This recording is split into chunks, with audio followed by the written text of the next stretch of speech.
بسم الله الرحمن الرحيم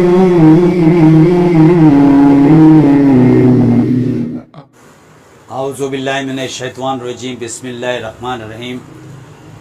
ہم نے جہاں سے سلسلہ چھوڑا تھا اب وہاں سے ہم شروع کر رہے ہیں کہ ہمارا پچھلا ٹاپک یہ تھا کہ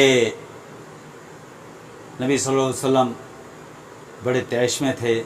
انہوں نے یہی کہا کہ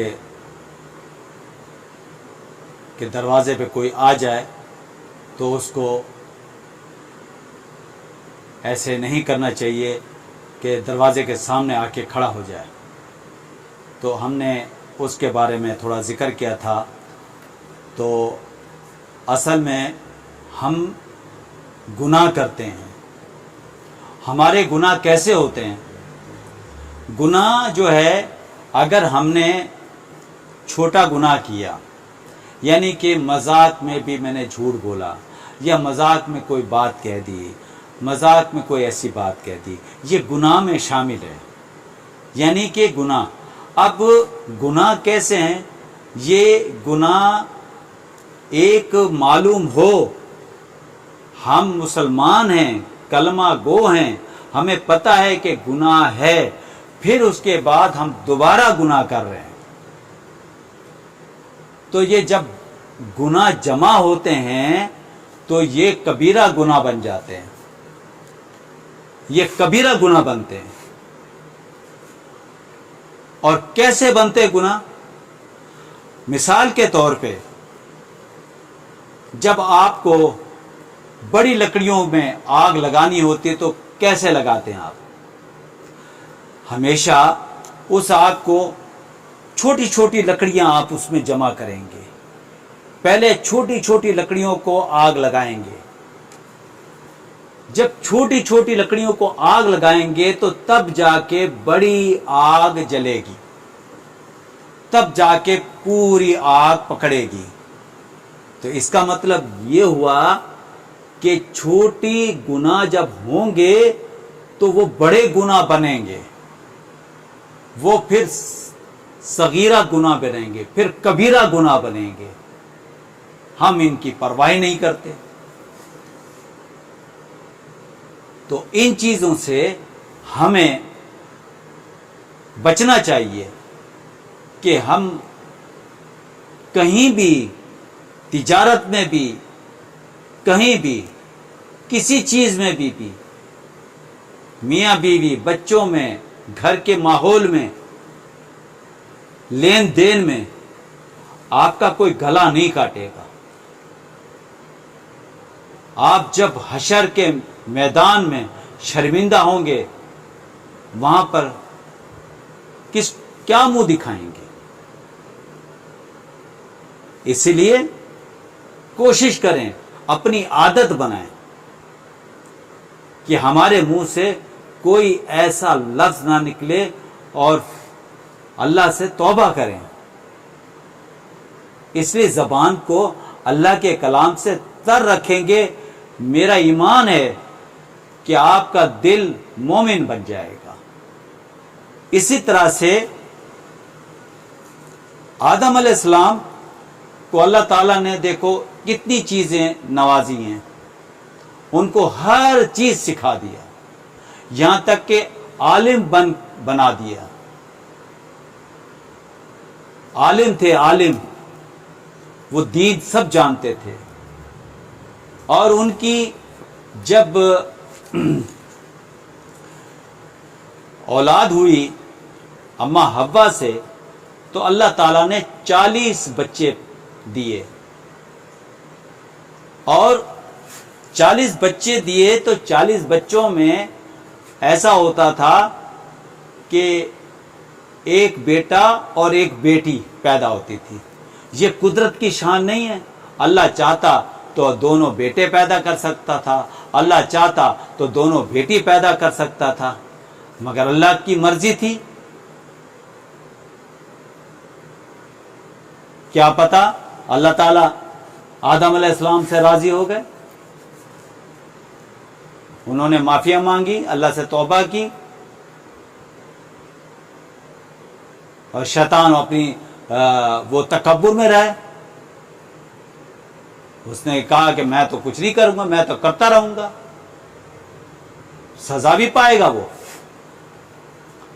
اور سب سے پہلے حسد وہیں سے شروع ہوئی. جب آدم علیہ السلام کا ڈھانچہ بنایا, آدم علیہ السلام کو کہا کہ سجدہ کرو, اس نے وہیں پہ حسد پیدا کی. اور وہ اسی وجہ سے حسد جس انسان کے اندر آ جائے تو سمجھو یہ شیطان آ گیا. اور حسد وہی کرتا ہے جو شیطان کا دوست ہوتا ہے.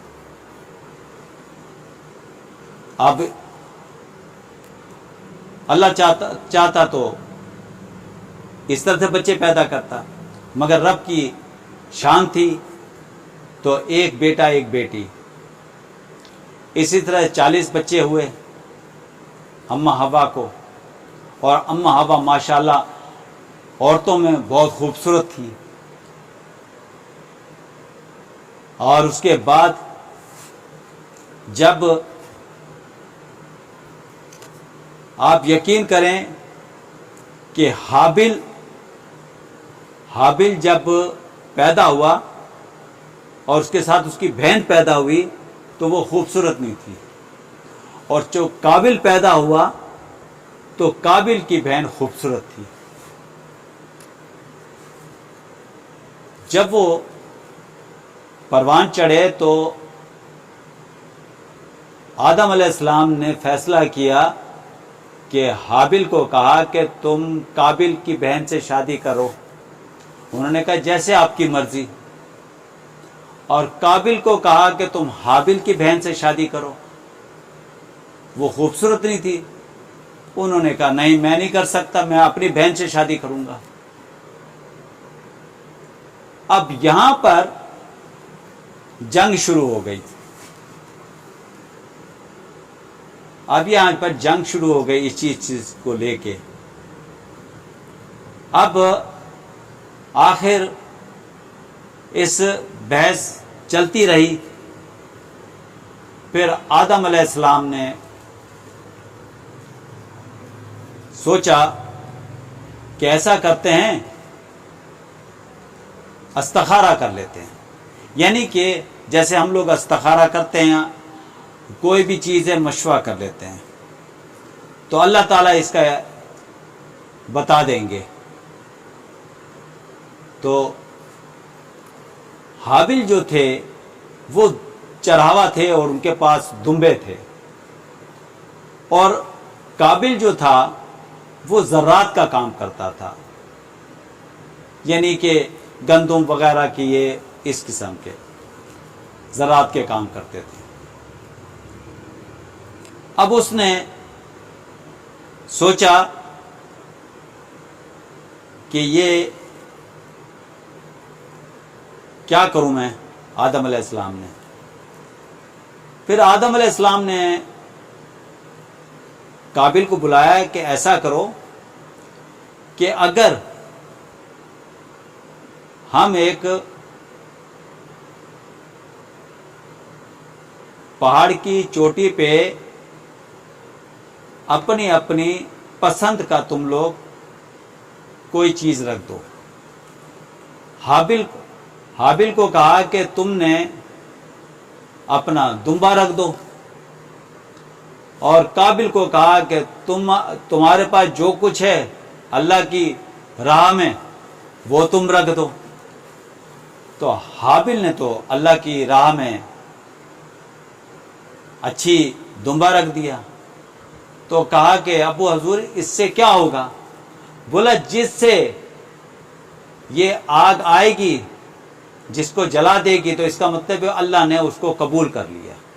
پھر میں اس کی وہ لڑکی اس کے ساتھ شادی کر دوں گا جس کی قربانی قبول ہو جائے گی. یہ قربانی تھی.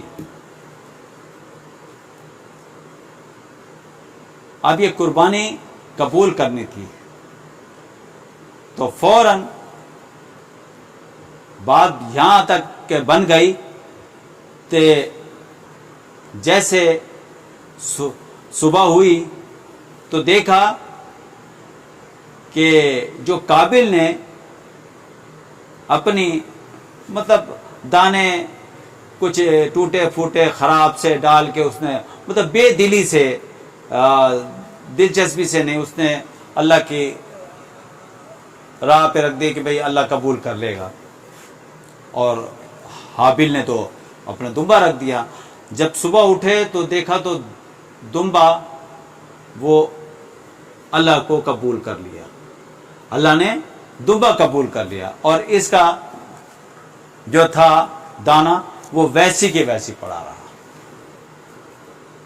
یہ تھی حابیل کی کہانی۔ انشاءاللہ اس کے بعد پھر ہم آگے بات کریں گے۔ جزاک اللہ۔